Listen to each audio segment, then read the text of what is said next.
Hello everyone, I welcome you all on official YouTube channel of VGM ਵਿਸ਼ਵ ਗਿਆਨ ਮੰਤਰਾ। ਮੈਂ ਤੁਹਾਡੇ ਸਾਰਿਆਂ ਦਾ ਵਿਸ਼ਵ ਗਿਆਨ ਮੰਤਰਾ ਦੇ official YouTube ਚੈਨਲ ਤੇ ਸਵਾਗਤ ਕਰਦੀ ਹਾਂ।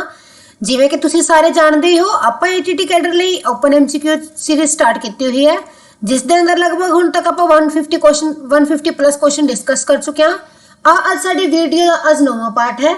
ਵਧਦੇ ਹਾਂ ਅੱਜ ਦੀ ਵੀਡੀਓ ਵੱਲ। Let us see what is our first question. देखते हैं जी अपना आज का पहला प्रश्न। हाँ जी, फर्स्ट क्वेश्चन है match the elements given in column 1 with their state property given in column 2।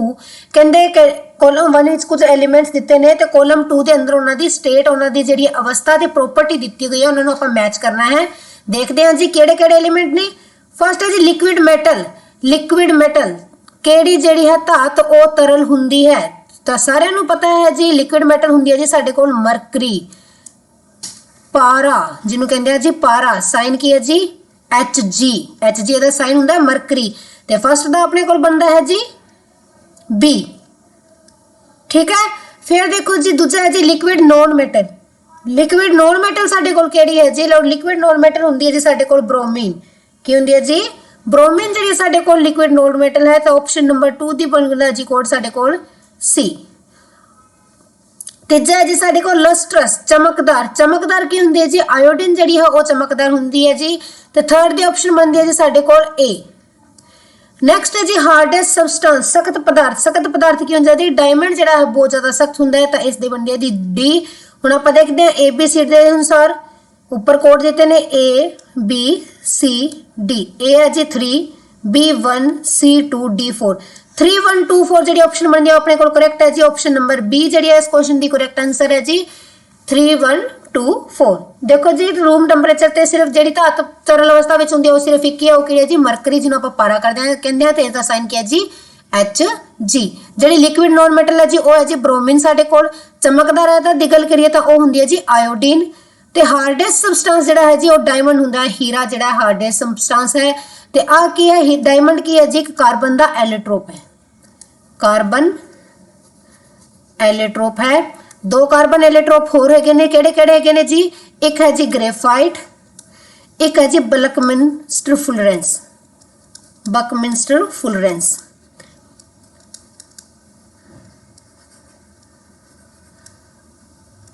Carbon ਦੇ ਐਲੋਟ੍ਰੋਪ ਦਾ ਕੀ ਮਤਲਬ ਹੁੰਦਾ ਹੈ ਜੀ? ਉਹ ਵੀ ਤੁਹਾਨੂੰ ਦੱਸ ਦਿੰਦੇ ਆ। ਕਾਰਬਨ ਦੇ ਐਲੋਟ੍ਰੋਪ ਦਾ ਮਤਲਬ ਕਿ ਸਿਰਫ ਕਾਰਬਨ ਤੋਂ ਬਣੇ ਹੁੰਦੇ ਹਨ। ਤਾਂ ਅਸੀਂ ਜੀ ਇਸ ਦਾ ਪਹਿਲਾ ਕੁਐਸਚਨ ਵਧਦੇ ਹਾਂ ਆਪਣੇ ਨੈਕਸਟ ਕੁਐਸਚਨ ਵੱਲ। ਸੈਕੰਡ ਕੁਐਸਚਨ ਹੈ ਜੀ ਦੀ order of acetic acid resembles that. ਕਹਿੰਦੇ ਜਿਹੜੀ ਐਸੀਟਿਕ ਐਸਿਡ ਦੇ ਅੰਦਰ ਆਰਡਰ ਆਉਂਦੀ ਹੈ, ਸਮੈਲ ਆਉਂਦੀ ਹੈ, ਉਹ ਕਿਸ ਤਰ੍ਹਾਂ ਦੀ ਹੁੰਦੀ ਹੈ? ਰੋਜ਼ ਵਰਗੀ ਹੁੰਦੀ ਹੈ, ਬਰਨਿੰਗ ਪਲਾਸਟਿਕ ਵਰਗੀ ਹੁੰਦੀ ਹੈ, ਵਿਨੇਗਰ ਵਰਗੀ ਹੁੰਦੀ ਹੈ, ਕੈਰੋਸਿਨ ਵਰਗੀ ਹੁੰਦੀ ਹੈ। ਤਾਂ ਜੀ ਐਸੀਟਿਕ ਐਸਿਡ ਦੇ ਅੰਦਰ ਜਿਹੜੀ ਆਰਡਰ ਆਉਂਦੀ ਹੈ ਉਹ ਹੁੰਦੀ ਹੈ ਜੀ ਵਿਨੇਗਰ ਵਰਗੀ। ਕਿਸ ਵਰਗੀ ਹੁੰਦੀ ਹੈ ਜੀ? ਵਿਨੇਗਰ ਵਰਗੀ ਹੁੰਦੀ ਹੈ। ਤੇ ਤੁਸੀਂ ਐਸੀਟਿਕ ਐਸਿਡ ਦਾ ਤੁਹਾਨੂੰ ਫਾਰਮੂਲਾ ਵੀ ਪਤਾ ਹੋਣਾ ਚਾਹੀਦਾ ਹੈ, ਆ ਵੀ ਐਗਜ਼ਾਮ 'ਚ ਪੁੱਛਿਆ ਜਾ ਸਕਦਾ ਹੈ। ਐਸੀਟਿਕ ਐਸਿਡ ਦਾ ਜਿਹੜਾ ਆਪਣੇ ਕੋਲ ਕੈਮੀਕਲ ਫਾਰਮੂਲਾ ਹੈ ਜੀ ਉਹ ਕੀ ਹੁੰਦਾ ਜੀ? CH3COOH। CH3COOH। ਇਹਦਾ ਕੈਮੀਕਲ ਨੇਮ ਕੀ ਹੈ ਜੀ? ਇਥੇਨੋਇਕ ਐਸਿਡ। ਇਥੇਨੋਇਕ ਐਸਿਡ। ਦੇਖੋ ਜੀ ਆ ਕਿਹੜੇ ਇੱਕ ਹੈ ਤਾਂ ਹਾਈਡਰੋਕਾਰਬਨ ਹੀ ਨਾ, C ਤੇ ਕੀ ਇੱਕ ਤਰ੍ਹਾਂ ਦਾ ਹਾਈਡਰੋਕਾਰਬਨ ਹੈ। ਆ ਕਿਹੜੇ ਗਰੁੱਪ ਨਾਲ ਸੰਬੰਧਿਤ ਹੈ? ਹਾਈਡਰੋਕਾਰਬਨ ਦੇ ਨਾਲ। ਕਿਹੜਾ ਫੰਕਸ਼ਨਲ ਗਰੁੱਪ ਹੈ ਜੀ? ਆ ਜਿਹੜਾ ਹੈ ਜੀ ਕਾਰਬੋਕਸਿਲਿਕ ਐਸਿਡ ਵਾਲਾ ਗਰੁੱਪ ਹੈ। ਜਿਹੜਾ ਆਪਾਂ ਕਾਰਬਨ ਦੇ ਅੰਦਰ ਜਿਹੜੇ ਫੰਕਸ਼ਨਲ ਗਰੁੱਪ ਕਰਦੇ ਹਾਂ, ਅਲੱਗ-ਅਲੱਗ ਫੰਕਸ਼ਨ ਗਰੁੱਪ ਆਪਣੇ ਕੋਲ ਕੀਟੋਨ ਹੈ, ਐਲਡੀਹਾਈਡ ਹੈ, ਠੀਕ ਹੈ ਜੀ। ਉਸੇ ਦੇ ਅੰਦਰੋਂ ਜਿਹੜਾ ਕਾਰਬੋਕਸਿਲਿਕ ਗਰੁੱਪ ਹੈ, ਕਾਰਬੋਕਸਿਲਿਕ ਐਸਿਡ ਗਰੁੱਪ ਹੈ ਜੀ, ਉਸ ਨਾਲ ਇਥੇਨੋਇਕ ਐਸਿਡ ਜਿਹੜਾ ਹੈ ਰਿਲੇਟਿਡ ਹੈ, ਕਾਰਬੋਕਸਿਲਿਕ ਐਸਿਡ ਨਾਲ ਰਿਲੇਟਿਡ ਹੈ। ਕਿਉਂਕਿ ਇਹਦੇ ਪਿੱਛੇ ਦੇਖੋ COOH ਲੱਗਦਾ ਹੈ ਨਾ। ਆ ਫੰਕਸ਼ਨਲ ਕਿਸ ਦਾ ਹੁੰਦਾ ਹੈ? ਕਾਰਬੋਕਸਿਲਿਕ ਐਸਿਡ ਹੁੰਦਾ ਹੈ। ਤੇ ਇਸ ਦਾ ਜਿਹੜਾ ਦੂਜਾ ਨਾਮ ਹੈ ਉਹ ਕੀ ਹੈ ਜੀ? ਇਥੇਨੋਇਕ ਐਸਿਡ। ਐਸੀਟਿਕ ਐਸਿਡ ਨੂੰ ਕੀ ਕਹਿੰਦੇ ਹਨ ਜੀ? ਇਥੇਨੋਇਕ ਐਸਿਡ। ਤੇ ਇਸ ਦੀ ਆਰਡਰ ਕਿਹਦੇ ਵਰਗੀ ਹੁੰਦੀ ਹੈ ਜੀ? ਵਿਨੇਗਰ ਵਰਗੀ ਹੁੰਦੀ ਹੈ। ਤੇ ਵਿਨੇਗਰ ਬਾਰੇ ਪਹਿਲੇ 23-24 ਚ ਐਗਜ਼ਾਮ 'ਚ ਕੁਐਸਚਨ ਵੀ ਪੁੱਛਿਆ ਗਿਆ ਸੀ ਕਿ ਵਿਨੇਗਰ ਇਜ਼ ਏ, ਤੇ ਯਾਦ ਰੱਖਣਾ ਵਿਨੇਗਰ ਜਿਹੜਾ ਹੈ ਜੀ 5 to 8% ਦੇ ਅੰਦਰ 5% ਕੀ ਹੈ? ਐਸੀਟਿਕ ਐਸਿਡ ਇਨ ਵਾਟਰ। ਵਿਨੇਗਰ ਕੀ ਹੁੰਦਾ? 5% ਐਸੀਟਿਕ ਐਸਿਡ ਇਨ ਵਾਟਰ। ਵਿਨੇਗਰ ਬਾਰੇ ਤੁਹਾਨੂੰ ਆ ਚੀਜ਼ ਵੀ ਪਤਾ ਹੋਣੀ ਚਾਹੀਦੀ ਹੈ। 5% 5 to 8% ਹੁੰਦਾ ਹੋਏ ਐਗਜ਼ਾਮ 'ਚ 5% ਆਪਸ਼ਨ ਸੀ। 5% ਐਸੀਟਿਕ ਐਸਿਡ ਇਨ ਵਾਟਰ ਨੂੰ ਕੀ ਕਹਿੰਦੇ ਆਪਾਂ? ਵਿਨੇਗਰ ਕਹਿੰਦੇ ਹਾਂ। ਐਸੀਟਿਕ ਐਸਿਡ ਦੀ ਆਰਡਰ ਕਿਹਦੇ ਵਰਗੀ ਹੁੰਦੀ ਹੈ ਜੀ? ਵਿਨੇਗਰ ਵਰਗੀ ਹੁੰਦੀ ਹੈ। ਐਸੀਟਿਕ ਐਸਿਡ ਦਾ ਫਾਰਮੂਲਾ ਕੀ ਹੈ ਜੀ ਸਾਡੇ ਕੋਲ? CH3COOH ਆ ਜਿਹੜਾ ਜੀ ਇਥेनोइक एसिड भी ਇਹਨੂੰ ਕਹਿੰਦੇ ਆ ਤੇ ਆ ਕਾਰਬੋਕਸਿਲਿਕ ਐਸਿਡ ਗਰੁੱਪ ਨਾਲ ਸੰਬੰਧਿਤ ਰੱਖਦਾ ਹੈ। नेक्स्ट क्वेश्चन है जी साडे सामने, which of the following factor are responsible for the change in state of solid carbon dioxide when kept exposed to air। ਕਹਿੰਦਾ ਜਿਹੜੀ ਸੋਲਿਡ ਕਾਰਬਨ ਡਾਈਆਕਸਾਈਡ ਹੈ ਉਸ ਨੂੰ ਹਵਾ ਦੇ ਅੰਦਰ ਜਦੋਂ ਆਪਾਂ ਰੱਖਦੇ ਜਾਂਦੇ ਹਾਂ ਤਾਂ ਉਸ ਦੀ ਸਟੇਟ ਜਿਹੜੀ ਚੇਂਜ ਹੁੰਦੀ ਹੈ। ਦੇਖੋ ਸੋਲਿਡ ਕਾਰਬਨ ਡਾਈਆਕਸਾਈਡ ਕੀ ਹੁੰਦੀ ਹੈ, ਸਬਲੀਮਾਈਟ ਹੁੰਦੀ ਹੈ, ਸਿੱਧੀ ਜੋਹਰ ਉੱਡਣਾ ਕਹਿੰਦੇ ਆ ਜੀ, ਆ ਕੇ ਜੀ ਸਬਲੀਮੇਟ ਹੁੰਦੀ ਹੈ। ਸਬਲੀਮੇਟ ਹੋ ਕੇ ਸੋਲਿਡ ਤੋਂ ਕੀ ਬਣ ਜਾਂਦੀ ਹੈ, ਸਿੱਧੀ ਗੈਸ ਬਣ ਜਾਂਦੀ ਹੈ। ਮੈਂ ਤੁਹਾਨੂੰ ਪਹਿਲਾਂ ਵੀ ਦੱਸਿਆ ਸੀ ਫੰਕਸ਼ਨਾਂ ਦੇ ਅੰਦਰ। ਪਹਿਲਾਂ ਦੇਖੋ ਆਪਾਂ ਟੀਵੀ ਸੀਰੀਜ਼ ਦੇਖਦੇ ਸੀ ਰਾਮਾਇਣ ਮਹਾਭਾਰਤ ਵਗੈਰਾ, ਇਹਨਾਂ ਦੇ ਅੰਦਰ ਕੀ ਹੈ, ਧੂਆਂ ਜਿਹਾ ਉੱਡਦਾ ਹੁੰਦਾ ਸੀ ਜਦੋਂ ਦੇਵਤਾ ਇੰਦਰ ਲੋਕ ਵਗੈਰਾ ਦੀ ਕਹਿੰਦੇ ਨਾ ਧੂਆਂ ਧੂਆਂ ਧੂਆਂ, ਉਹ ਧੂਆਂ ਕਾਹਦਾ ਹੁੰਦਾ ਜੀ, ਉਹ ਸੋਲਿਡ ਕਾਰਬਨ ਡਾਈਆਕਸਾਈਡ ਹੁੰਦੀ ਹੈ। ਜਿਹਨੂੰ ਆਪਾਂ ਹਵਾ ਵਿੱਚ ਰੱਖਦੇ ਹਾਂ ਤਾਂ ਉਹ ਕੀ ਹੈ, ਗੈਸ ਬਣ ਜਾਂਦੀ ਹੈ। ਅੱਜ ਕੱਲ੍ਹ ਵਿਆਹਾਂ ਵਿੱਚ ਵੀ ਆ ਕਾਫੀ ਟ੍ਰੈਂਡ ਆ ਚੁੱਕਿਆ, ਨੋਰਮਲ ਦੇਖਣ ਨੂੰ ਜੀ ਇਹ ਚੀਜ਼ ਮਿਲਦੀ ਹੈ। ਤੇ ਕਹਿੰਦੇ ਕਿਹੜੇ ਰੀਜ਼ਨ ਹੈ ਜਿਸ ਕਾਰਨ ਉਹ ਸੋਲਿਡ ਤੋਂ ਗੈਸ ਬਣਦੀ ਹੈ, ਜਦੋਂ ਐਕਸਪੋਜ਼ ਕਰਦੇ ਆ ਏਅਰ 'ਚ ਤਾਂ ਕਿਸ ਕਾਰਨ ਉਹ ਸੋਲਿਡ ਤੋਂ ਗੈਸ ਬਣਦੀ ਹੈ। ਆਪਸ਼ਨ ਏ ਹੈ ਜੀ increase in pressure, increase in temperature, decrease in pressure, decrease in temperature. देखो जे आप प्रेशर इनक्रीज करांगे तो जे प्रेशर इनक्रीज करांगे तो वो सॉलिड वाल वधेगी, ठीक है। It means J pressure decrease करांगे, जे प्रेशर डिक्रीज करांगे तो वो की है दूजी स्टेट वाल वधेगी। तो एक तो ऑप्शन बनती है जी डिक्रीज इन प्रेशर, दूजा की है जी इनक्रीज इन टैंपरेचर, टैंपरेचर ਵਧਾਵਾਂਗੇ ਉਸ ਦਾ ਤਾਂ ਉਹ ਜਿਹੜੀ ਹੈ ਗੈਸ ਵੱਲ ਵਧੇਗੀ। ਤਾਂ ਇਸ ਦੇ ਆਪਸ਼ਨ ਨੰਬਰ ਬਣਦੀ ਹੈ ਜੀ second and third, increase in pressure increase in temperature, decrease in pressure, second and third option number C ਜਿਹੜੀ ਹੈ ਜਿਸ ਦੇ ਆਪਣੇ ਕੋਲ ਕਰੈਕਟ ਆਪਸ਼ਨ ਹੈ option number C. Pressure decrease ਕਰਨਾ ਹੈ, ਪ੍ਰੈਸ਼ਰ ਕਰਨਾ। ਹੁਣ ਦੇਖੋ ਤੁਹਾਨੂੰ ਐਗਜ਼ਾਮਪਲ ਦਿੰਦੇ ਆ, ਜਿਵੇਂ ਮੰਨ ਲਓ ਆਪਣੇ ਕੋਲ ਆਟਾ ਹੈ, ਜੇ ਉਹਦੇ ਤੇ ਦਬਾਅ ਜ਼ਿਆਦਾ ਲਗਾਵਾਂਗੇ ਉਹ ਉਨਾ ਹੀ ਜ਼ਿਆਦਾ ਸਖਤ ਇਕੱਠਾ ਹੋ ਜਾਏਗਾ, ਠੋਸ ਦੇ ਵੱਲ ਵਧੇਗਾ ਨਾ। ਜਿੰਨਾ ਘੱਟ ਦਬਾਅ ਲਵਾਂਗੇ ਉਨਾ ਹੀ ਜਿਹੜਾ ਉਹ ਅਲੱਗ ਸਟੇਟ ਦੇ ਅੰਦਰ ਆ ਜਾਵੇਗਾ। ਤਾਂ ਇਸ ਲਈ ਕੀ ਹੈ decrease in pressure and increase in temperature. Next question ਹੈ ਜੀ ਸਾਡੇ ਸਾਹਮਣੇ, the IUPAC name of CH3CHO, CH3CHO the IUPAC ਨੇਮ ਕੀ ਹੈ। ਪਹਿਲਾਂ ਤਾਂ ਜੀ ਆਪਾਂ IUPAC ਦੀ ਫੁੱਲ ਫਾਰਮ ਦੇਖਦੇ ਹਾਂ। IUPAC ਦੀ ਫੁੱਲ ਫਾਰਮ ਹੁੰਦੀ ਹੈ ਸਾਡੇ ਕੋਲ international union of pure and applied chemistry. International union of pure and applied chemistry, IUPAC the full form ਹੈ ਜੀ international union of pure and applied chemistry. तो कहना CH3CHO ਦਾ IUPAC ਜਿਹੜਾ ਨੇਮ ਕੀ ਹੈ ਜੀ, ਉਹ ਹੈ ਜੀ ਇਹਦਾ ਐਸਟੀਲੇਡੀਹਾਈਡ। ਇਸ ਦਾ IUPAC ਨੇਮ ਕੀ ਹੈ ਜੀ, ਐਸਟੀਲੇਡੀਹਾਈਡ ਜਿਹੜਾ ਹੈ ਇਸ ਦਾ IUPAC ਨੇਮ ਹੈ। ਇਸ ਦੀ ਆਪਸ਼ਨ ਨੰਬਰ ਏ ਜਿਹੜੀ ਹੈ ਕਰੈਕਟ ਹੈ। ਉਸ ਤਰ੍ਹਾਂ ਨਾਲ ਨੋਰਮਲੀ ਕੀ ਹੈ ਤਾਂ ਆ ਕੀ ਹੈ ਜੀ ਇਥੇਨਲ ਹੈ, ਇਥੇਨਲ। CH3CHO ਕੀ ਹੈ ਜੀ ਇਥੇਨਲ ਹੈ। ਤੁਸੀਂ ਮੈਨੂੰ ਦੱਸੋ ਆ ਕਿਹੜੇ ਫੰਕਸ਼ਨਲ ਗਰੁੱਪ ਨਾਲ ਰਿਲੇਟਡ ਹੈ, ਕਿਹੜੇ ਫੰਕਸ਼ਨਲ ਗਰੁੱਪ ਨਾਲ ਰਿਲੇਟਡ ਹੈ, ਕਿਹੜਾ ਫੰਕਸ਼ਨਲ ਗਰੁੱਪ ਇਸ ਨਾਲ ਰਿਲੇਟਡ ਹੈ। ਇਥੇਨਲ ਜਿਹੜੇ ਹੈ ਇਸ ਦਾ ਨਾਰਮਲ ਕੈਮੀਕਲ ਨਾਮ ਹੈ, ਉਵੇਂ ਹੈ ਦੀ ਐਸਿਟਿਲੇਹਾਈਡ। ਵਧਦੇ ਹਾਂ ਨੈਕਸਟ ਕੁਐਸਚਨ ਵੱਲ। ਨੈਕਸਟ ਕੁਐਸਚਨ ਹੈ ਜੀ ਸਾਡੇ ਕੋਲ, the chemical reaction involved in the corrosion of iron metal is. ਕਹਿੰਦਾ ਉਹ ਰਸਾਇਣਿਕ ਪ੍ਰਤੀਕਿਰਿਆ ਜਿਸ ਲਈ ਲੋਹੇ ਨੂੰ ਜੰਗ ਲੱਗਦਾ ਹੈ, ਲੋਹੇ ਦਾ ਕੋਰੀਜ਼ਨ ਹੁੰਦਾ ਹੈ, ਉਹ ਕਿਹੜੀ ਹੈ। Reduction as well as combination, reduction as well as displacement, oxidation as well as displacement, oxidation as well as combination। Punjabi च दस दिने जी, लघुकरण ते संयोजन, लघुकरण ते विस्थापन, आक्सीकरण ते विस्थापन, आक्सीकरण ते संयोजन। ਜਿਹੜੇ ਲੋਹੇ ਨੂੰ ਜੰਗ ਲੱਗਣ ਦੀ ਪ੍ਰਕਿਰਿਆ ਉਹ ਕੀ ਹੈ ਜੀ, ਤੇ ਤੁਹਾਨੂੰ ਪਤਾ ਹੋਣਾ ਚਾਹੀਦਾ ਜੀ ਜਿਹੜੇ ਲੋਹੇ ਨੂੰ ਜੰਗ ਲੱਗਦਾ ਹੈ ਉਹ ਆਕਸੀਡੇਸ਼ਨ ਹੁੰਦੀ ਹੈ। ਉਹ ਪ੍ਰੋਸੈਸ ਕੀ ਹੈ ਜੀ, ਆਕਸੀਕਾਰਕ ਹੁੰਦੀ ਹੈ। ਆਕਸੀਡੇਸ਼ਨ ਪਲੱਸ ਕੰਬੀਨੇਸ਼ਨ ਦੋਵੇਂ ਤਰ੍ਹਾਂ ਦੀ ਹੁੰਦੀ ਹੈ, ਕੰਬੀਨੇਸ਼ਨ ਹੁੰਦਾ ਹੈ ਤੇ ਆਕਸੀਡੇਸ਼ਨ ਹੁੰਦਾ ਹੈ। ਆਪਾਂ ਇੱਥੇ ਮੈਂ ਤੁਹਾਨੂੰ ਇਹਦੀ ਜਿਹੜੀ ਇਕੁਏਸ਼ਨ ਵੀ ਲਿਖਾ ਦੇਣੀ ਆ। ਜਿਹੜਾ ਆਇਰਨ ਹੈ Fe ਫੈਰਿਕ ਕਹਿੰਦੇ ਆਪਾਂ ਨੂੰ, ਆਇਰਨ ਦੇ ਨਾਲ ਜਦੋਂ ਜਿਹੜੀ ਹੈ ਆਕਸੀਜਨ ਮਿਲਦੀ ਹੈ ਤੇ ਨਾਲੇ ਹੀ ਪਾਣੀ ਨਮੀ ਮਿਲਦੀ ਹੈ। ਆਪਾਂ ਐਕਸ ਐਲੀਮੈਂਟ ਐਕਸ ਮੋਲੀਕਿਊਲ ਮੰਨ ਲੈਂਦੇ ਆ ਕਿ ਵਾਟਰ ਦੇ ਐਕਸ ਮੋਲੀਕਿਊਲਸ ਲੱਗਦੇ ਆ। ਜਦੋਂ ਵਾਟਰ ਮਿਲ ਜਾਂਦਾ ਹੈ ਨਾਲ ਨਮੀ ਮਿਲ ਜਾਂਦੀ ਹੈ ਤਾਂ ਬਣਦਾ ਹੈ ਜੀ ਸਾਡੇ ਕੋਲ ਰਸਟ ਫੈਰਿਕ ਆਕਸਾਈਡ, ਜਿਸ ਨੂੰ ਕਹਿੰਦੇ ਆ 2Fe2O3 नाले वाटर। तो हुण देखो 3 एलीमेंट मिलके एक बना रहे हैं, तो इट मीनस आ क्या कंबीनेशन है, संयोजन है। दूजा ऑक्सीजन जुड़ रही है, ऑक्सीजन जुड़ी है ना इहदे अंदर, देखो ऑक्सीजन इहदे नाल जुड़ गई पहला वक्सी, तो आ क्या ऑक्सीकरण है। तो ऑप्शन नंबर डी जिहड़ी है जी साडे कोल इस दी करेक्ट आंसर है ऑप्शन नंबर डी। वधदे हां नेक्स्ट क्वेश्चन वाला अज दे।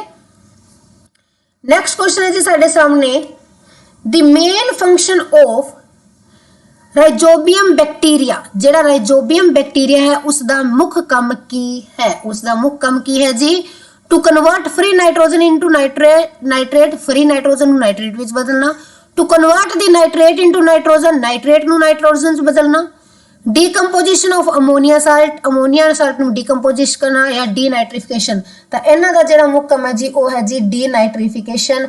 ये नाइट्रोजन फिक्सिंग करते हैं कि इन्हां दा मुख्य काम की है जी डीनाइट्रिफिकेशन।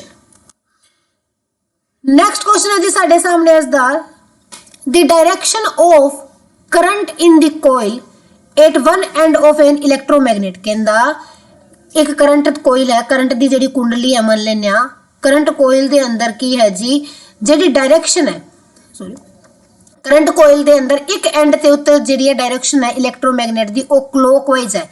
जेड़ा चुंबकी खेतर दी एक एंड ते जेडी डायरेक्शन है वो की है जी साडे कोल क्लॉकवाइज है। ठीक है जी, क्लॉकवाइज है। This end of electromagnet will be, कहंदा आ इलेक्ट्रोमैग्नेट दा केड़ा हिस्सा है, केड़ा तुरा है, नॉर्थ तुरा है, ईस्ट पोल है, साउथ पोल है या वेस्ट है, दक्षिणी तुरा है, पूर्वी तुरा है, उत्तरी तुरा है या पश्चिमी तुरा है। ते क्लॉक फेस दे अंदर हुण देखो जी क्लॉकवाइज है। इस चीज का पता अपन किवें लगदा कोयल दे अंदर करंट दी दिशा दा, वो लगदा है जी क्लॉक फेस रूल तो। किस तो पता लगदा है जी क्लॉक फेस रूल तो।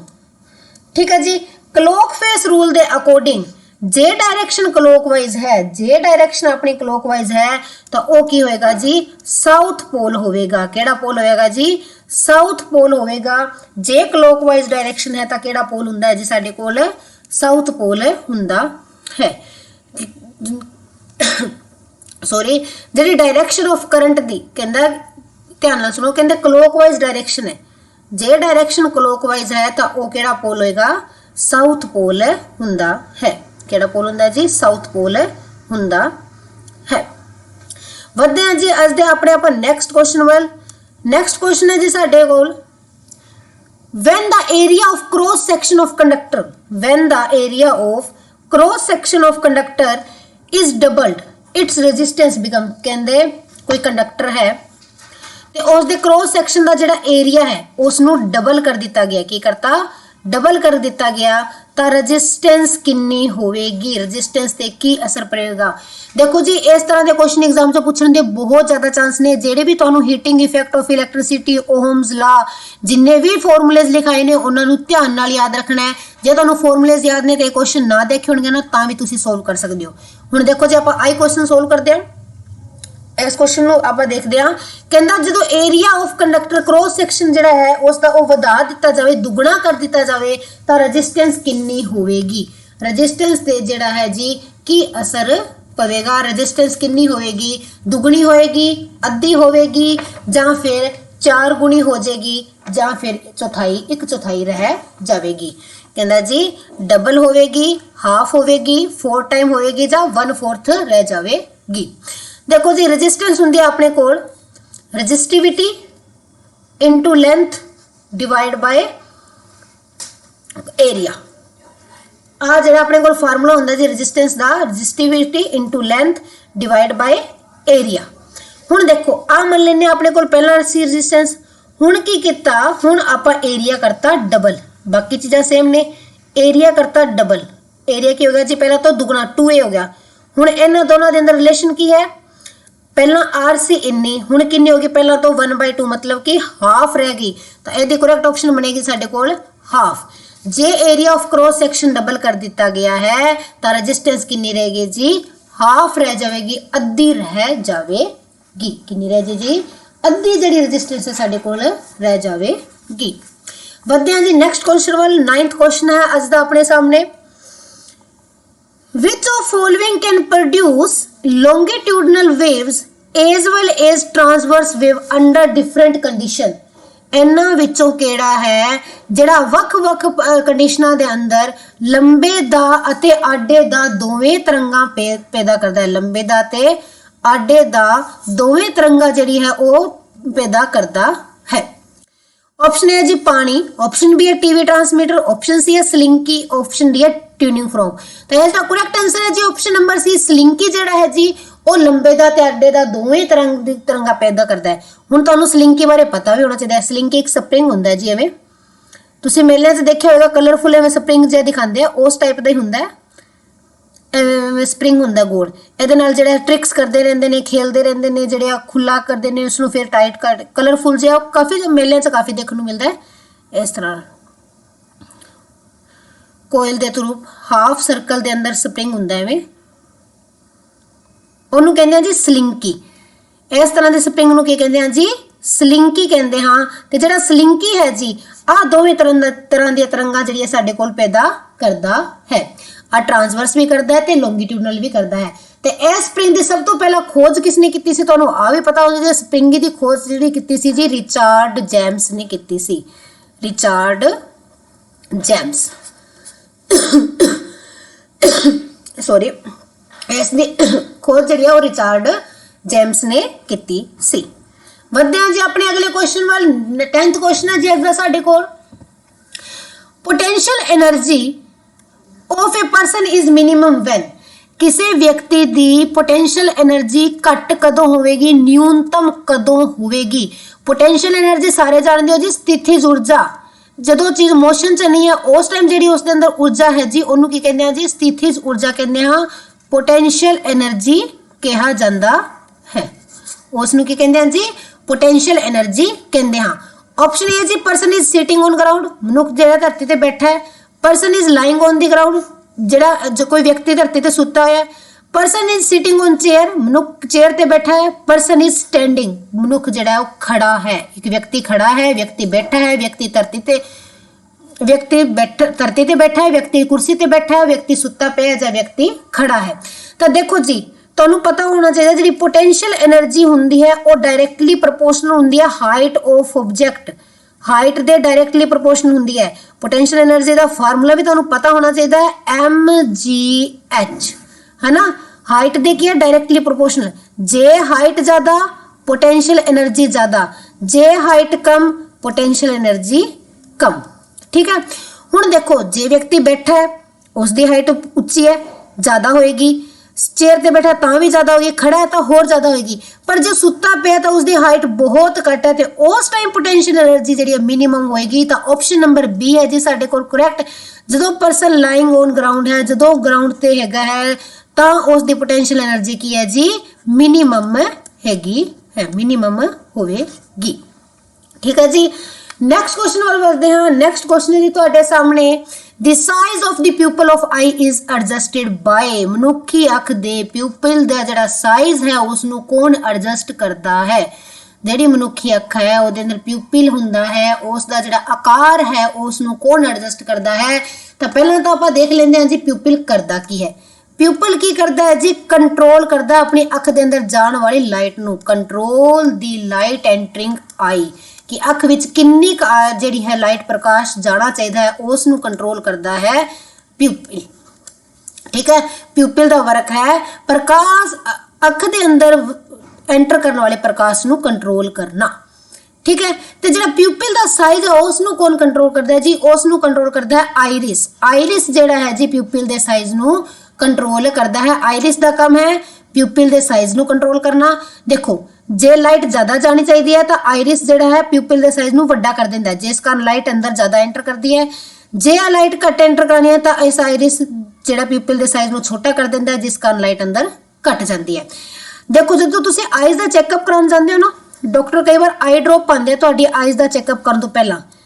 आई ड्रॉप पाते उस कारण तुहानूं धुंधला दिखना शुरू हो जाता है। वो आई ड्रॉप की करती है, वो प्यूपिल के साइज नू वड्डा कर दिंदी है। वो क्या आइरिस ते इस तरह इंपैक्ट कराउंदी है, प्यूपिल का साइज जो वड्डा हो जाता है। ठीक है, तो वो प्यूपिल का साइज वड्डा है तो डॉक्टर जिहड़ा अपनी अख की जिहड़ी है चैकअप प्रॉपरली करता है। बढ़ते हैं जी नेक्स्ट क्वेश्चन वाल। क्वेश्चन नंबर 12 है तुहाडे सामने। When a ray of light goes from one medium to another, there is ਜਦੋਂ ਇੱਕ ਪ੍ਰਕਾਸ਼ ਦੀ ਕਿਰਨ ਇੱਕ ਮਾਧਿਅਮ ਤੋਂ ਦੂਜੇ ਮਾਧਿਅਮ ਜਾਂਦੀ ਹੈ, ਜਦੋਂ ਪ੍ਰਕਾਸ਼ ਦੀ ਕਿਰਨ ਇੱਕ ਮਾਧਿਅਮ ਤੋਂ ਦੂਜੇ ਮਾਧਿਅਮ ਜਾਂਦੀ ਹੈ ਤਾਂ always a change in its speed as well as direction, ਇਸ ਦੀ ਦਿਸ਼ਾ ਅਤੇ ਗਤੀ ਵਿੱਚ ਬਦਲਾਅ ਹੁੰਦਾ ਹੈ।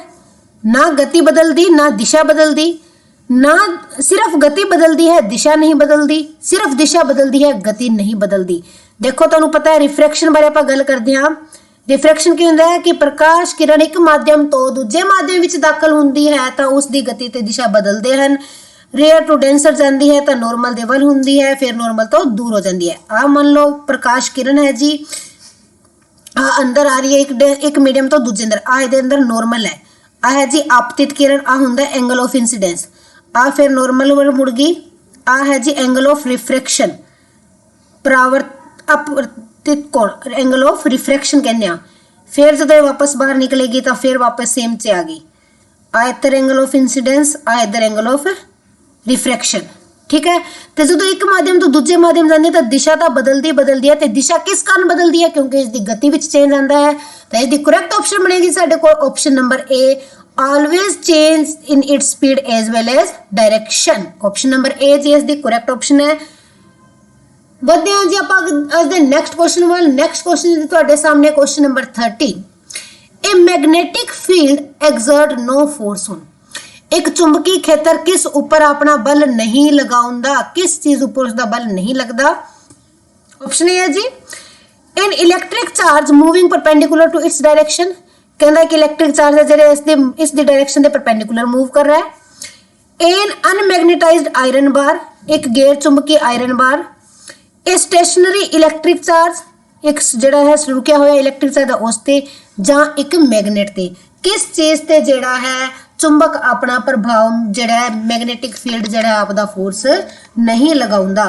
इन्हां विचों एक चीज ते जिहड़ा है मैग्नेटिक फोर्स जिहड़ा है वो नहीं लगता, तां वो जिहड़ी है साडे कोल किस चीज ते जिहड़ा है नहीं लगता। तो देखो जी आ जिहड़ा चुंबक है जी आपदा बल का प्रभाव है चुंबक, वो जी एक स्टेशनरी इलैक्ट्रिक चार्ज ते नहीं लाउंदी। किस चीज ते नहीं लाउंदी जी? एक स्टेशनरी चार्ज उत्ते आ जिहड़ा है मैग्नेटिक फोर्स नहीं लगाउंदी। तो इसकी ऑप्शन नंबर करेक्ट किहड़ी बनेगी? साडे कोल ऑप्शन नंबर सी बनेगी कि ये जिहड़ी है मैग्नेटिक स्टेशनरी चार्ज के ऊपर मैग्नेटिक फील्ड नहीं लगावेगी। ये जिहड़ा चार्ज मूविंग च है उहदे ते भी फोर्स लगावेगी, ठीक है। अनमैग्नेटाइज्ड बार ते भी लगावेगी, मैग्नेट ते भी लगावेगी, पर जिहड़ा चार्ज स्थिर है उस दे ऊपर ये फोर्स नहीं लगावेगी, ठीक है जी। बढ़ते हैं अज दे नेक्स्ट क्वेश्चन वाल। नेक्स्ट क्वेश्चन है जी तुहाडे सामने। The ability of nitrogen fiction is found इन, जिहड़ी नाइट्रोजन फिक्सेशन दी एबिलिटी है वो किस अंदर पाई जाती है? किस दे अंदर पाई जाती है नाइट्रोजन फिक्सेशन दी एबिलिटी? ऑप्शन ए है जी मोनेरा ओनली, ऑप्शन बी है जी both Monera and Protista, option C है प्रोटिस्टा, ऑप्शन डी है फंगी। देखो जी ये अपने कोल जेड़े है मोनेरा प्रोटिस्टा फंगी एक ही ने जी किंगडम ने, ठीक है। टोटल अपने कोल 5 किंगडम ने, टोटल 5 किंगडम ने, केड़े केड़े ने? Monera, protista, fungi, Plantae, Animalia. Animalia कहते हैं एनिमल नूं एनिमलिया। ये जिहड़े अपने कोल 5 किंगडम ने, इन्हां दे बारे अलग अलग जिहड़े बायोलॉजिस्ट ने रिसर्च की हुई है, ठीक है जी। तो अपना क्वेश्चन है जी the ability of nitrogen fixation is found in, the nitrogen fixation दी जिहड़ी एबिलिटी है वो किस विच पाई जाती है? तो वो जी सिर्फ ते सिर्फ मोनेरा विच पाई जाती है। किस दे अंदर पाई जाती है जी? मोनेरा दे अंदर पाई जाती है। तो इसका करेक्ट आंसर है जी साडे कोल option number A Monera. Sorry, इसका करेक्ट आंसर साडे कोल की है जी? मोनेरा है। जिहड़ी नाइट्रोजन फिक्सेशन दी एबिलिटी है वो किस दे अंदर हुंदी है? मोनेरा दे अंदर हुंदी है। नेक्स्ट क्वेश्चन है जी साडे वाल। Who were awarded Nobel Prize for discovering the causative in organism of peptic ulcer? Peptic ulcer ਦੇ ਬਾਰੇ ਖੋਜ ਕਰਨ ਲਈ ਕਿਸ ਨੂੰ ਜਿਹੜਾ ਹੈ ਅਵਾਰਡ ਮਿਲਿਆ ਸੀ, ਨੋਬਲ ਪ੍ਰਾਈਜ਼ ਮਿਲਿਆ ਸੀ? ਕੌਣ ਜਿਹੜੇ ਇਹਨਾਂ ਵਿੱਚੋਂ ਦੋ ਸਾਇੰਟਿਸਟ ਨੇ ਜਿਨ੍ਹਾਂ ਨੂੰ ਨੋਬਲ ਪ੍ਰਾਈਜ਼ ਮਿਲਿਆ ਸੀ ਪੈਪਟਿਕ ਅਲਸਰ ਦੇ ਜਿਹੜੇ ਆਰਗੇਨਿਜ਼ਮ ਦੀ ਖੋਜ ਕਰਨ ਤੇ? ਹੁਣ ਦੇਖੋ ਜੀ, ਪਹਿਲਾਂ ਪੈਪਟਿਕ ਅਲਸਰ ਬਾਰੇ ਤੁਹਾਨੂੰ ਦੱਸ ਦਈਏ। ਪੈਪਟਿਕ ਅਲਸਰ ਜਿਹੜਾ ਹੈ ਕੀ ਬਿਮਾਰੀ ਹੈ, ਕਿੱਥੇ ਕਿਹੜੇ ਪਾਰਟ ਨੂੰ ਇਫੈਕਟ ਕਰਦੀ ਹੈ? ਜਿਹੜੀ ਸਾਡੇ ਕੋਲ ਪੈਪਟਿਕ ਅਲਸਰ ਹੈ ਆ ਜਿਹੜੀ ਹੈ ਮੈਦੇ ਅਤੇ ਡਿਊਡੇਨੀਅਮ ਨੂੰ ਇਫੈਕਟ ਕਰਦੀ ਹੈ। ਮੈਦੇ ਨੂੰ ਕਰਦੀ ਹੈ ਜੀ ਤੇ ਡਿਊਡੇਨੀਅਮ ਤੇ ਆਪਦਾ ਪ੍ਰਭਾਵ ਡਾਲਦੀ ਹੈ। ਠੀਕ ਹੈ ਜੀ, ਪੈਪਟਿਕ ਅਲਸਰ ਨਾਲ ਕੀ ਹੈ, ਮੈਦਾ ਤੇ ਡਿਊਡੇਨੀਅਮ ਜਿਹੜਾ ਹੈ ਪ੍ਰਭਾਵਿਤ ਹੁੰਦਾ ਹੈ। ਤੇ ਇਹ ਪੈਪਟਿਕ ਅਲਸਰ ਫੈਲਦਾ ਕਿਸ ਨਾਲ ਹੈ ਜੀ? ਇਹ जीवाणु नाल फैलता है जी, ਜਿਹੜਾ कि हेलिकोबैक्टर पिलोरी है। हेलिकोबैक्टर पिलोरी ਜਿਹੜਾ है बैक्टीरिया है उस नाल ਜਿਹੜਾ है आ फैलता है। हेलिकोबैक्टर पिलोरी ਜਿਹੜੇ नाम दे जीवाणु नाल ਜਿਹੜਾ है आ फैलता है। एक बैक्टीरिया ਹੁੰਦਾ है हेलिकोबैक्टर पिलोरी। ठीक है जी, हेलिकोबैक्टर पिलोरी नाल ਜਿਹੜਾ है आ फैलदी है, आ बीमारी फैलदी है पैप्टिक अल्सर। ते इस जीवाणु की खोज किसने की सी? वो की सी जी बैरी मार्शल ते रोबिन वारेन ने। मार्शल ते वारेन ने जिहड़ी है इसकी खोज की सी ते इसलिए उन्होंने नोबल प्राइज जिहड़ा है वो मिलिया सी। ते ये मैदे ते की असर करता है? ये मैदे दे अंदर क्या इस कारण खून आने लग जाता है, खून वहन लग जाता है, ब्लड निकलने लग जाता है इस रोग के कारण। ते इस दी रोकथाम किस राही हुंदी है जी? वो हुंदी है जी एमोक्सिलिन राही। एमोक्सिलिन नाम की टैबलेट एमोक्सिलिन राही जिहड़ी है इसकी है रोकथाम की जाती है। पैप्टिक अल्सर बारे दोबारा दसदी हाँ। पैप्टिक अल्सर मैदे ते ड्यूडोनियम नाल संबंधित है। यह हेलिकोबैक्टर पायलोरी जिहड़े नाम का जीवाणु है, बैक्टीरिया है, उस राही फैलता है। इस बैक्टीरिया की खोज जिहड़ी सानू करके दित्ती सी बैरी मार्शल ते रोबिन वारेन ने की सी, जिन्हां नूं इस वास्ते जिहड़ा है नोबल प्राइज भी मिलिया सी। इस रोग के कारण की है जी मैदे के अंदरों ते ड्यूडोनियम के अंदरों जिहड़ा है अपने स्टमक ते ड्यूडोनियम के अंदरों ब्लीडिंग होने लग जाती है। तो इसकी रोकथाम लई एमोक्सिलिन नाम की मेडिसिन जिहड़ी है लई जाती है।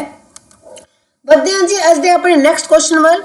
नैक्सट क्वेश्चन है जी साडे कोल क्वेश्चन नंबर 16 साडा। If the resistance of a certain copper wire, कहंदा एक कॉपर वायर है जिस दी रेजिस्टेंस है जी 1 ओम, की है जी 1 ओम रेजिस्टेंस है। Then the resistance of similar nichrome wire, इसी तरह दी नाइक्रोम दी जिहड़ी वायर है उस दी जिहड़ी रेजिस्टेंस वो कितनी होवेगी? उस दी रेजिस्टेंस कितनी होवेगी? नाइक्रोम वायर दी रेजिस्टेंस जिहड़ी है वो कितनी होवेगी? तो याद रखियो जी जिहड़े कॉपर वायर तो नाइक्रोम वायर है जी वो 60 गुना ज़्यादा रेजिस्टिविटी हुंदी है, 60 टाइम्स हुंदी है नाइक्रोम दी। किस तो? कॉपर तो। तो जे कॉपर दी 1 है तो नाइक्रोम की कितनी होएगी जी? 60 ओम होएगी। ऑप्शन नंबर सी जिहड़ा है जी साडे कोल इसदा करेक्ट आंसर बनेगा 60 ओम। जे अपने कोल कॉपर दी है तो नाइक्रोम की कितनी होएगी जी? 60 होएगी। वधदे हां अज दे नैक्सट क्वेश्चन वल। Question number 17। Which type of tissue form glands, केड़ा टिश्यू ग्रंथियां विच पाया जाता है? ऑप्शन ए है जी कनेक्टिव, ऑप्शन बी है एपिथियल, ऑप्शन सी है नर्वस, ऑप्शन डी है मसल्स।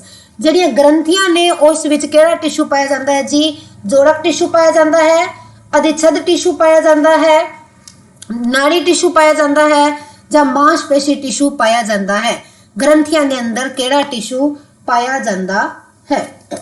ਤਾਂ ਦੇਖੋ ਜੀ ਜਿਹੜਾ ਗ੍ਰੰਥੀਆਂ ਦੇ ਅੰਦਰ ਟਿਸ਼ੂ ਪਾਇਆ ਜਾਂਦਾ ਹੈ ਉਹ ਪਾਇਆ ਜਾਂਦਾ ਹੈ ਜੀ ਐਪੀਥੀਅਲ ਟਿਸ਼ੂ, ਅਧਿਛਦ ਟਿਸ਼ੂ ਪੰਜਾਬੀ ਚ ਕਹਿੰਦੇ ਆ ਜੀ ਅਧਿਛਦ। अधिछद टिश्यू जिहड़ा है पाया जाता है।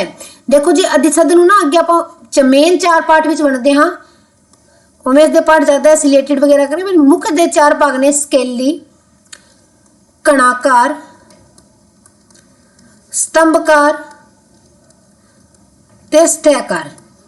अधिछद दे जिहड़े मेन 4 पार्ट ने स्केली, कणाकार, स्तंभकार ते स्थैकार। ठीक है जी। तो जिहड़ा ग्रंथियां के अंदर पाया जाता है मुख्य तौर पर वो जिहड़ा है जी कणाकार टिश्यू, कणाकार अधिछद टिश्यू पाया जाता है। कणाकार अधिछद टिश्यू जिहड़ा है वो ग्रंथियां दे विच पाया जाता है। सॉरी। नैक्सट क्वेश्चन है जी अज दा साडे सामने। Mitochondria are seeds of mitochondria are seats of. Mitochondria ਨੂੰ ਦੂਜਾ ਨਾਮ ਕੀ ਹੈ ਜੀ, ਸਭ ਨੂੰ ਪਤਾ ਹੋਣਾ ਚਾਹੀਦਾ ਹੈ। ਮਾਈਟੋਕੌਂਡਰੀਆ ਨੂੰ ਕਹਿੰਦੇ ਆ ਜੀ ਪਾਵਰ ਹਾਊਸ ਆਫ ਸੈੱਲ। ਕੀ ਕਿਹਾ ਜਾਂਦਾ ਹੈ ਜੀ, power house of cell. Cell ਦਾ ਊਰਜਾ ਘਰ ਕਿਹਾ ਜਾਂਦਾ ਹੈ, ਊਰਜਾ ਘਰ। ਕਿਉਂ ਕਿਹਾ ਜਾਂਦਾ ਹੈ ਜੀ ਊਰਜਾ ਘਰ, ਕਿਉਂਕਿ ਇਹ ਸਾਰੇ ਸੈੱਲ ਨੂੰ ਊਰਜਾ ਪ੍ਰਦਾਨ ਕਰਦਾ ਹੈ। किस रूप विच करता है जी, एटीपी के रूप विच करता है। एटीपी की फुल फॉर्म की है जी, एडिनोसाइन ट्राइफॉस्फेट। ठीक है जी। हुण कहंदा mitochondria are seats of aerobic respiration, Krebs cycle of aerobic respiration, glycolysis of aerobic respiration या अनएरोबिक रेस्पिरेशन। इन्हां विचों किहड़ी ऑप्शन जिहड़ी इन्हां लई सही है, माइटोकॉन्ड्रिया दी सीट फॉर्म। देखो जी माइटोकॉन्ड्रिया जी रेस्पिरेशन करता है, हेल्प करता है रेस्पिरेशन, जिस तरह की है जी एनर्जी पैदा होती है एटीपी। ठीक है, तो ये जी है जी कर्ब साइकिल्स भी जी होंगी है। कर्ब साइकिल जो इसकी एक एग्जाम्पल है, तो इसकी ऑप्शन बनती है जी अपने को Krebs cycles of aerobic respiration. आसी जी आज दा 18th क्वेश्चन। चलते हैं अपने नेक्स्ट क्वेश्चन वाल। नेक्स्ट क्वेश्चन है जी तो साडे कोल in the relation F equal G M by D square the quantity G। देखो जी आपने कोल ग्रेविटेशनल फोर्स दा फार्मूला है, यूनिवर्सल लॉ ऑफ ग्रेविटेशनल दे अकॉर्डिंग आपने कोल फार्मूला है G M upon D square. M की एक वस्तु का मास, दूजी वस्तु का मास, D स्क्वायर की है दोनों के विचकार डिस्टेंस। जदों भी कदे दो वस्तुओं के विचकार आकर्षण बल बारे पूछ लिया जाए तो उसका फार्मूला आई हुंदा जी, जी पहली वस्तु का मास गुणा दूजी वस्तु का मास, दूजी वस्तु का मास पुंज डिवाइड बाय दूरी का स्क्वायर, दूरी का वर्ग जिन्नी उन्हां दे अंदर दूरी है। तो कहंदा इस रिलेशन के अंदर जिहड़ी जी की क्वांटिटी है वो किस ते निर्भर करती है, कैपिटल जी की क्वांटिटी किस ते निर्भर करती है। तो देखो जी ऑप्शन ए है depend on the value of small g, कहंदा जिहड़ी छोटी जी की वैल्यू ते डिपेंड करती है। Is used only when the earth is one of two masses, कहंदा उदों ही वरतों करते हैं जदों अर्थ जिहड़ा दोनों मासिस विचों दो पुंज है, आ धरती मान लो एक बोल है, कहंदे दो चीज़ां लई उन्हां विचों एक धरती होवे। Is the greatest on the surface of earth, कहंदे आ जी जिहड़ा है वो धरती दे सरफेस ते सब तो वध हुंदा है।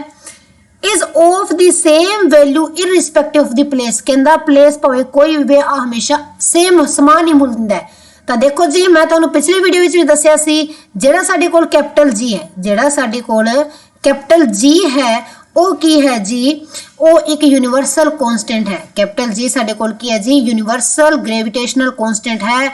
यूनिवर्सल ग्रेविटेशनल कांस्टेंट मतलब कि हमेशा इसका मुल समान ही रहेगा भावें तुसीं किते भी चले जाओ। तो इसकी वैल्यू भी मैं तुहानूं कितनी दसी सी 6.67 मल्टीप्लाई 10⁻⁻11 न्यूटन मीटर स्क्वायर पर किलोग्राम स्क्वायर। इसका यूनिट होंदा है, इसका यूनिट भी तुहानूं याद होना चाहिए न्यूटन मीटर स्क्वायर पर किलोग्राम स्क्वायर। ठीक है जी। तो जी कहड़ा है जी की वैल्यू कदे नहीं बदलती, तो अपनी ऑप्शन केड़ी सही होगी जी, ऑप्शन नंबर डी जी है साडे कोल करेक्ट होएगी कि इस दी सेम वैल्यू रहिंदी है भावें प्लेस ऑफ ऑब्जर्वेशन कोई भी होवे। पेश है तुहाडे सामने आज दा last question, question number 20। If we release a magnet held in out hand, कहंदे अपने हत्थ विच मान लो एक चुंबक हैगी है जिसनों आपां छड्ड दित्ता, मान लो आ चुंबक हैगी तुहाडे हत्थ दे अंदर, इसनों छड्डिया, इट फॉल्स ऑन ग्राउंड, पता ही है जी सानू धरती ते डिगूगी। The force which make the magnet fall, ओ बल जिस कारण मैगनेट जी धरती ते डिगेगी वो केड़ा है, किस तरह का बल है, बैलेंस्ड फोर्स संतुलित बल है, अनबैलेंस्ड फोर्स असंतुलित बल है, मैग्नेटिक फोर्स चुंबकीय बल है, डी मस्कुलर फोर्स है मांसपेशी बल है। आ कहंदा कि आ केड़े बल कारण डिग रही है, संतुलित बल कारण डिग रही है, असंतुलित बल कारण डिग रही है, चुंबकीय बल कारण डिग रही है या मांसपेशी बल कारण डिग रही है। देखो मांसपेशी बल कारण नहीं कह सकते, चुंबकीय बल कारण भी नहीं कह सकते, संतुलित बल तो डिगदा ही नहीं। बैलेंस्ड फोर्स की होंदे ने आपां पढ़िया होया है, संतुलित बल वो होंदे ने जिहड़े उसदी गति विच कोई फर्क नहीं लेके आंदे, सिर्फ उसदे आकार विच फर्क लेके आउंदे हन। तो बैलेंस्ड फोर्स बिल्कुल नहीं, magnetic force no, muscular force no. Option number B जी साडे कोल करेक्ट है जी, अनबैलेंस्ड फोर्स। किस कारण डिग रही है, असंतुलित बल, वो कोई भी हो सकते हैं भावें धरती का ग्रेविटी बल है या कुछ और है। तो इसके ऑप्शन नंबर बी जी है जी साडे कोल करेक्ट ऑप्शन है। ਆ ਸੀ ਦੀ ਅੱਜ ਦੇ ਟੌਪ 20 ਕੁਐਸਚਨ। ਅੱਜ ਦੇ ਲਈ ਇੰਨਾ ਹੀ। Thanks and have a nice day. Please video ਨੂੰ ਲਾਈਕ ਸ਼ੇਅਰ ਜ਼ਰੂਰ ਕਰੋ ਤੇ ਚੈਨਲ ਨੂੰ ਸਬਸਕ੍ਰਾਈਬ ਕਰੋ ਤਾਂ ਕਿ ਜ਼ਿਆਦਾ ਤੋਂ ਜ਼ਿਆਦਾ ਸਟੂਡੈਂਟ ਇਸ ਚੀਜ਼ ਦਾ ਫਾਇਦਾ ਉਠਾ ਸਕਣ।